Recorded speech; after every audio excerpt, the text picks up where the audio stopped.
Hey guys, what's going on? It's Corey Vanderplu at Corey Photo on Twitter and Instagram. Today I'm going to talk to you about color matching images. You can see that if we look at these two images, the colors are slightly off. I'd like to get them to match. I normally do the same kind of treatment over and over and over again, but for some reason, I just can't get these colors to look the same. You can see it's a little bit more red here. It's a little bit more saturated, and this is just with my regular moves. So if you've been looked at any of my other videos, you'll see I do the same kind of contrast moves with the curves underneath it, hue and saturation. This is all a template. Check out my video on color tones and skin treatments and you'll see what I mean. So let's break it down. So the first thing that I want to do, if this is our main image, is I'm just going to copy and paste this image. So if you go Shift Command Option E, it duplicates this layer. Then I'm just going to hold Apple A, Apple C, and then Apple D to get rid of it. And then all I'm going to do really is post it right on top of everything else. Turn my crop on. So now I'm going to make this much smaller. And really all I'm trying to do is match the skin tones. The skin tones are the most important to me. So you'll see, I'm going to turn this on. You can see, yeah, the background's a little more saturated. Her skin's actually a lot more red and the skin tones are way off. So let's go step by step here. I mean, this is just to make the image nice and flat, and then we're adding our contrast. So this seems like it's getting right, but it seems like it's a little too saturated. I always do 2 contrast layers because I like the snap that it gives it. You can call it whatever you want. I think this is nice and snappy.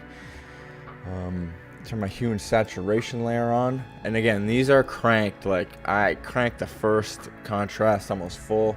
Second one is almost full. You can see it just starts to get a little too crunchy in the edges, so keep it a nice 73. My hue and saturation is usually around a -10 as like a standard, or -25. My color balance is usually pretty standard here, but I'm going to start it at 0 so we can get it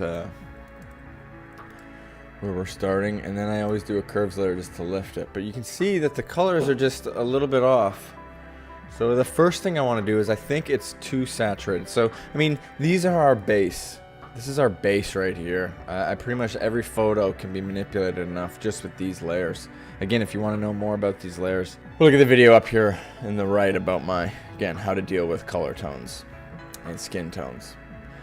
So the first thing we're going to do is desaturate. So I'm going to bring this right down to like -25. I mean, it's silly how much that actually helped. And then one thing I always like to do is make the cyans just a little bit more blue.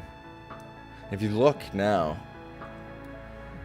the skin tones are pretty good. Again, this is a close-up image. This is a full-length image, so the detail is going to be lost a little bit.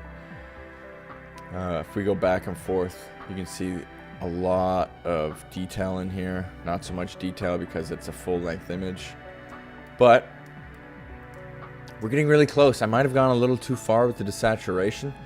The main point of this little exercise is really to get used to, just when you're working with color images, bring down the color image that you're happy, or your first one, and then start matching it to that. And then on your second image, if I was to do another image other than this one, I wouldn't take this image and paste it over. I would bring this one again. So trying to match it to the same image always. But this looks pretty good. I'm looking in the gradients here and it looks really nice. The shadows are pretty solid. You see this color balance made a big difference.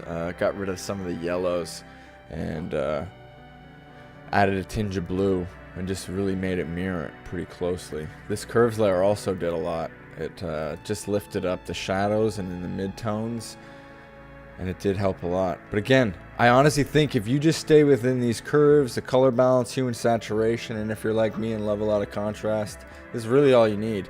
These aren't really doing anything. This is just getting some detail in the blacks and bringing back some detail in the whites, not really affecting the color at all. And I think that's it. I think that's all you have to do. And you'll see I'm using a final image with the grain on it. So even adding the grain on it will make quite a difference. I even think this is a little too much. So let's drop this back. But again, people aren't normally going to be looking at an image at 200%. So if I bring it right back and then make this just even a little bigger. Oops. Let's make this a little bigger. You can see it does sit well and it does marry quite nicely with it. It's a bit weird because this is a kind of a flat tone in the background. You can see here the light is giving it some cool shades and gradients. But I really do think that marries nicely. So the pro tip here is copy and paste your image over. Even if it helps if you just do something small like the skin tone and then bring that over. And then when you zoom in, you can really see that we are pretty on par here, as opposed to, say, the before and after, where it is very different. And now you throw on these layers and you get it nice and close. So again, you guys have any tips or questions on how to color correct images? This is the best way. It is the way I learned from a great retoucher who's been in the business for over 40 years. He uses this one frequently because I know if you're dealing with color images, there's always going to be some weird kind of color shift. So enjoy. If you have any questions, leave a comment below, like and subscribe, all of that weird stuff, and happy shooting.